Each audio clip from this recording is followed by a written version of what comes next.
the Bible. We'll just talk about the Bible for a second. People often point out that they can't help it. They can't help with the anti-gay bullying, because it says right there in Leviticus, it says right there in Timothy, it says right there in Romans that being gay is wrong. We can learn to ignore the bullshit in the Bible about gay people the same way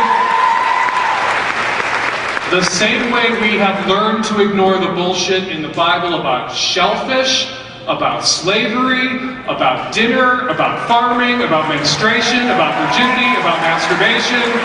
We ignore bullshit in the Bible about all sorts of things. The Bible is a radically pro-slavery document.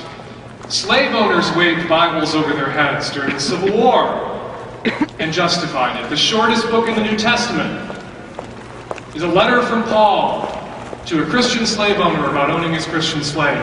And Paul doesn't say Christians don't own people. Paul talks about how Christians own people. We ignore what the Bible says about slavery because the Bible got slavery wrong. Sam Harris, in Letter to a Christian Nation, points out that the Bible got the easiest moral question that humanity has ever faced wrong. Slavery. What are the odds that the Bible got something as complicated as human sexuality wrong? 100%. The Bible says that if your daughter's not a virgin on her wedding night, if a woman isn't a virgin on her wedding night, she shall be dragged to her father's doorstep and stoned to death. Callista Gingrich lives. And there is no effort. There is no effort to amend state constitutions to make it legal to stone women to death on their wedding night if they're not virgins. At least not yet. We don't know where the GOP is going these days. People are dying because people can't clear this one last hurdle. They can't get past this one last thing in the Bible about homosexuality. One thing I want to talk about is,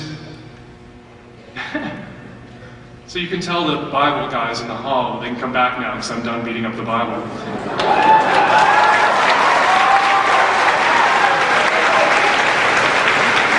It's funny as someone who's on the receiving end of beatings that are justified by the Bible, how pansy-ass some people react when you push back. So I apologize if I hurt anyone's feelings, but I have a right to defend myself and to point out the hypocrisy of people who justify anti-gay bigotry by pointing to the Bible and insisting we must live by the code of Leviticus on this one issue and no other.